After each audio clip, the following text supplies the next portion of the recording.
Bonjour tout le monde, avant d'aller plus loin, je vous préviens qu'une transcription est disponible gratuitement sur Patreon. Vous trouverez un lien dans la description de l'épisode.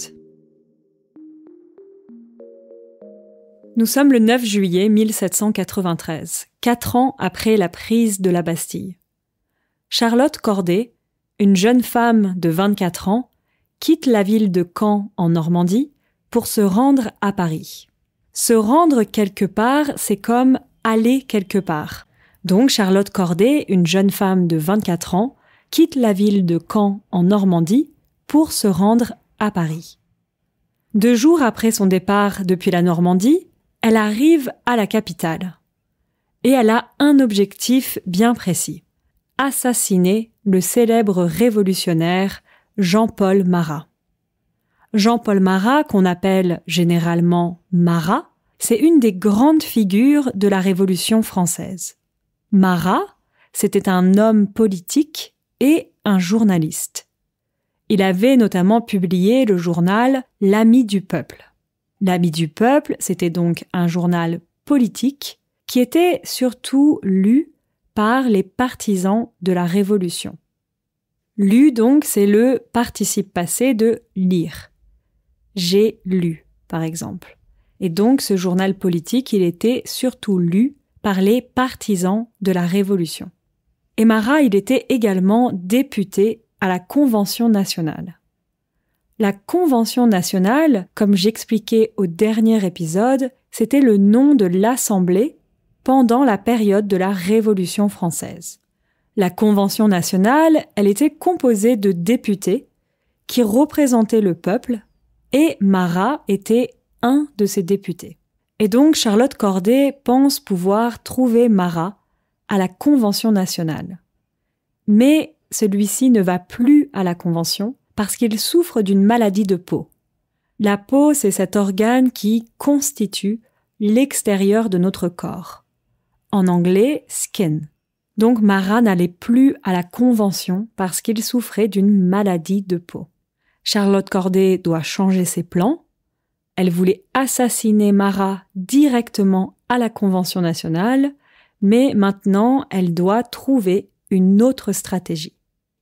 Finalement, elle trouve l'adresse de Marat, puis elle achète un couteau de cuisine. Elle se rend alors chez lui. Vous voyez, on retrouve à nouveau le verbe se rendre, comme tout à l'heure avec elle se rend à Paris. Donc, elle se rend chez lui, et pour qu'on la laisse entrer, elle dit qu'elle a des informations secrètes à révéler à Marat. Au début, on refuse de la laisser entrer. Mais après insistance, on l'amène enfin à lui. Elle découvre alors le député et journaliste assis dans son bain où il travaille. Le bain, c'est où on se lave, en anglais a bath. Par exemple, la salle de bain, c'est bathroom. Mais alors pourquoi est-ce que Marat travaillait dans son bain? Comme je disais avant, Marat avait une maladie de peau et pour soulager ses symptômes, il restait dans l'eau. Donc Charlotte Corday s'assoit à côté de lui, elle parle un instant avec Marat et soudain, Charlotte Corday sort son couteau de cuisine et elle le poignarde avec. Le verbe poignarder, ça vient du mot un poignard. Un poignard, c'est une petite arme, en anglais a dagger. Et donc on peut dire par exemple poignarder avec un couteau. Donc là, Charlotte Corday, elle a poignardé Marat avec son couteau de cuisine. Marat est assassiné. Charlotte Corday, sans résistance, avoue son crime. Elle avoue avoir assassiné le député, le grand révolutionnaire Marat. Mais alors pourquoi un tel acte? Pourquoi Charlotte Corday a décidé d'assassiner Marat? Et quel a ensuite été le destin de cette jeune femme après avoir avoué son crime? Pour comprendre son acte, il faut bien comprendre la situation de la France à cette époque. Aux 2 derniers épisodes, on a vu comment le 14 juillet 1789, les Français ont attaqué la prison de la Bastille. Et on a vu comment, progressivement, on a assisté à la fin de la monarchie. Le roi et la reine ont été exécutés et en septembre 1792, la première République française est proclamée. C'est un énorme changement dans la société française. Mais cette jeune République, elle a beaucoup d'ennemis. Tout d'abord, les monarques des autres pays européens. Un monarque, c'est une personne qui est à la tête d'une monarchie. Les monarques des autres pays européens voient cette république comme une menace pour leur pouvoir. Et surtout après l'exécution du roi et de la reine de France. C'est un événement qui a beaucoup choqué dans les autres pays. À partir de 1792, plusieurs pays européens forment des coalitions pour s'opposer ensemble à la France révolutionnaire. Ce sont par exemple la Prusse, l'Autriche, l'Angleterre ou l'Espagne. Pendant plusieurs années, il y aura des conflits entre ces coalitions de pays européens et la République française. C'est ce qu'on appelle les guerres de la Révolution française. Et les choses se compliquent encore car les ennemis de la République ne sont pas uniquement à l'extérieur du pays, mais également à l'intérieur. Plusieurs royalistes, qui soutiennent donc la royauté, se mobilisent pour s'opposer ensemble aux républicains. Des combats éclatent alors entre royalistes et républicains, notamment à l'ouest du pays, en Vendée. Donc vous voyez, on peut dire un combat éclate, ou la guerre éclate. Il y a aussi des ballons qui éclatent, c'est donc to burst. Des combats éclatent entre les royalistes et les républicains, notamment donc à l'ouest du pays, en Vendée. La Vendée, c'est un département qui se situe donc à l'ouest de la France. Et c'est une véritable guerre civile. C'est ce qu'on appelle la guerre de Vendée. Cette guerre, elle dure 3 ans. Les conflits sont très violents. Il y a même plusieurs massacres où des milliers d'habitants et d'habitantes sont exécutés. Les rebelles royalistes perdent la bataille en Vendée. C'est une victoire pour l'armée républicaine. En parallèle de cette victoire à l'ouest, la jeune République célèbre aussi ses victoires à l'est du pays, contre les coalitions européennes. L'armée républicaine a été victorieuse, notamment grâce à plusieurs innovations militaires et à des nouvelles stratégies plus agressives.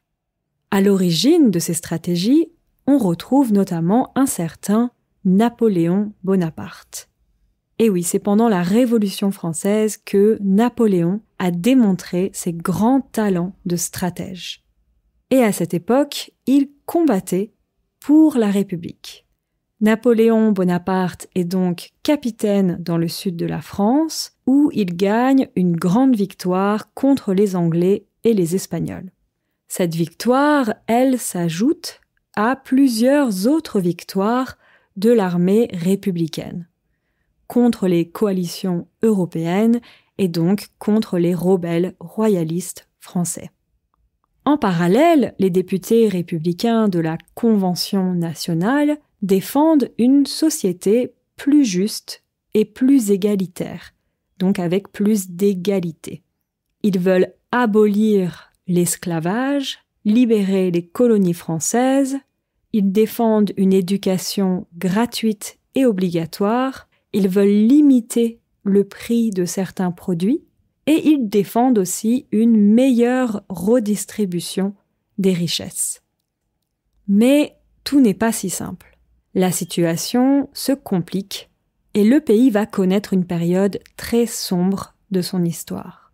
Sombre, c'est l'opposé de clair. En français, quand on parle, on utilise parfois l'adjectif anglais, dark, mais on le prononce différemment, dark. Par exemple, Requiem for a Dream, c'est un film très dark. Très bon film en passant. Et donc la France, elle va connaître une période très sombre, très dark de son histoire. C'est la période de la terreur. Comme on a pu voir, la jeune République française, elle a beaucoup d'ennemis, à l'intérieur du pays comme à l'extérieur, Et donc le nouveau gouvernement, qu'on appelle le gouvernement révolutionnaire, décide d'adopter plusieurs mesures plus ou moins radicales pour combattre cette situation. Radicales parce qu'en fait, en 1793, la révolution est surtout menée par les révolutionnaires les plus radicaux. Menée donc en anglais to lead. Donc cette révolution, elle est surtout menée par les révolutionnaires les plus radicaux. Radicaux, c'est le pluriel de radical. À la Convention nationale, donc l'Assemblée de la République, les députés sont divisés entre députés radicaux et députés plus modérés. Parmi les députés les plus radicaux, vous connaissez peut-être le député Maximilien de Robespierre, probablement la figure la plus controversée de la Révolution française. Progressivement, les révolutionnaires les plus modérés sont exclus de la Convention nationale et une répression très violente de tout opposant aux idées des révolutionnaires radicaux va s'installer en France. C'est donc cette fameuse période de la terreur. Au dernier épisode, je vous ai raconté que Marie-Antoinette avait été jugée au tribunal révolutionnaire. Donc un tribunal, a court, le tribunal révolutionnaire. Eh bien, ce tribunal révolutionnaire, créé dans la même année, en 1793, il va juger tous les ennemis potentiels de la Révolution. Et à partir de là, ça va être des milliers de personnes qui vont être arrêtées, jugées par le tribunal révolutionnaire et parfois exécutées. Comme vous savez sûrement, beaucoup d'exécutions se faisaient à la guillotine, comme c'était le cas de l'exécution du roi Louis XVI ou de Marie-Antoinette. La guillotine, j'ai donc expliqué au dernier épisode, c'est une machine qui permet de décapiter, donc de couper la tête. À l'origine, cette machine, elle a été créée, elle a été inventée par le docteur Guillotin. Donc vous comprenez l'origine du mot guillotine. Le docteur Guillotin, c'était un progressiste et un humaniste. Et oui, ça peut paraître très contradictoire, mais en fait, le docteur Guillotin, il avait inventé cette machine pour réduire la souffrance des exécutions. Avant la guillotine, les exécutions étaient extrêmement barbares et les exécutés mouraient d'une mort très longue et extrêmement douloureuse. Vous voyez ici, donc quand on écrit, on met extrêmement, mais quand on parle, on dit extrêmement. Et vous voyez, donc on a le mot la mort et le verbe c'est mourir. Au passé, je mourrais, tu mourrais, il, elle mourrait, nous mourrions, vous mourriez, et donc il ou elle mourrait. Et comme je disais, les exécutés mouraient d'une mort très longue et extrêmement douloureuse. Le docteur Guillotin voulait donc réformer ces méthodes d'exécution barbares et trouver une méthode moins douloureuse, plus rapide. La guillotine est alors adoptée et plusieurs guillotines sont installées en France.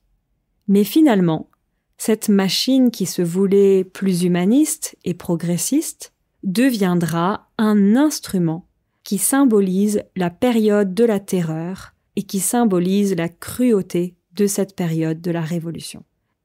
Cette cruauté et cette violence, c'est exactement ce que Charlotte Corday voulait dénoncer avec l'assassinat de Marat. Pour elle, Marat était une des figures principales de la violence de la Révolution. Dans son journal « L'ami du peuple », Marat encourageait souvent les violences contre les opposants à la Révolution. Charlotte Corday, elle était également républicaine et progressiste, mais elle refusait cette république violente et injuste. Derrière son acte, elle voulait en fait se sacrifier pour sauver son pays. Après l'assassinat de Marat, elle a déclaré « J'ai tué un homme pour en sauver 100 000 ». Comme vous pouvez l'imaginer, Charlotte Corday est rapidement condamnée et elle est ensuite guillotinée. Par la suite, l'histoire de Charlotte Corday et l'assassinat de Marat ont inspiré beaucoup d'œuvres. Des livres, des pièces de théâtre, des opéras, et plus tard des films ou encore même des jeux vidéo comme Assassin's Creed Unity. Donc Charlotte Corday, elle est vraiment restée dans l'histoire. Mais il faut dire que malheureusement, son plan n'aura pas fonctionné. Au contraire. Elle espérait stopper la violence de la Révolution, et en fait, c'est le contraire qui s'est produit. Après l'assassinat de Marat, la terreur s'intensifie. Cet assassinat, il augmente le sentiment de paranoïa de l'époque, et la Convention nationale adopte la loi des suspects. Cette loi des suspects, elle permet d'arrêter toute personne suspectée d'être opposée à la Révolution. Au final, en une période très courte, 1 an environ, ce sont autour de 500 000 personnes qui sont suspectées et souvent arrêtées. Et environ 40 000 sont exécutées. Et donc, au final, ce qui devait être un mouvement progressiste, qui veut plus de justice et de liberté, se transforme en une véritable dictature. Ce qui est intéressant, c'est que ce schéma, il s'est reproduit plusieurs fois dans l'histoire. Défendre à l'origine de belles idées et finalement, une fois au pouvoir, adopter progressivement un modèle tyrannique, un modèle totalitaire. C'est un concept qu'on retrouve notamment dans le livre absolument génial de George Orwell, La ferme des animaux. Un livre que je conseille vraiment. Face à toute cette violence et cette attaque des libertés individuelles, le peuple de France se révolte de plus en plus. Ces méthodes sont extrêmement critiquées et la popularité des révolutionnaires radicaux, comme Robespierre, est en chute libre. Alors, une chute, c'est quand on tombe, a fall. Donc, quand quelque chose est en chute libre, c'est quand quelque chose tombe, quand ça diminue, quand ça descend très fortement. Et on dit souvent ça quand on parle de popularité. Par exemple, la popularité du président est en chute libre. Et donc, dans ce contexte de terreur et d'exécution de masse, la popularité de Robespierre et des autres révolutionnaires radicaux qui soutiennent toute cette violence est en chute libre. De manière assez ironique, Robespierre est alors, à son tour, arrêté et le 28 juillet 1794, il est guillotiné. La mort de Robespierre signe la fin de la terreur, les suspects sont libérés, les exécutions en masse s'arrêtent. Mais par la suite, les choses vont se compliquer pour la République française. Les royalistes ont toujours pour objectif de restaurer la monarchie, la situation économique du pays reste mauvaise, les guerres avec les coalitions européennes continuent, et le 9 novembre 1799, Napoléon Bonaparte fait un coup d'État qui marque définitivement la fin de la Révolution française et la fin de la République. C'est le début du consulat. Pour celles et ceux que ça intéresse, j'avais fait une série de 3 épisodes sur Napoléon Bonaparte. Je vous mets un lien dans la description de l'épisode et aussi dans la transcription. Voilà, c'est fini pour cette série d'épisodes sur la Révolution française. J'espère que ça vous a intéressé. N'hésitez pas à me laisser vos commentaires et à me partager vos impressions. Un grand merci aussi à toutes les personnes qui soutiennent mon travail sur Patreon. Sans vous, ce ne serait pas possible pour moi de continuer ce podcast, donc vraiment merci. Je vous dis à la prochaine, prenez soin de vous. Ciao ciao.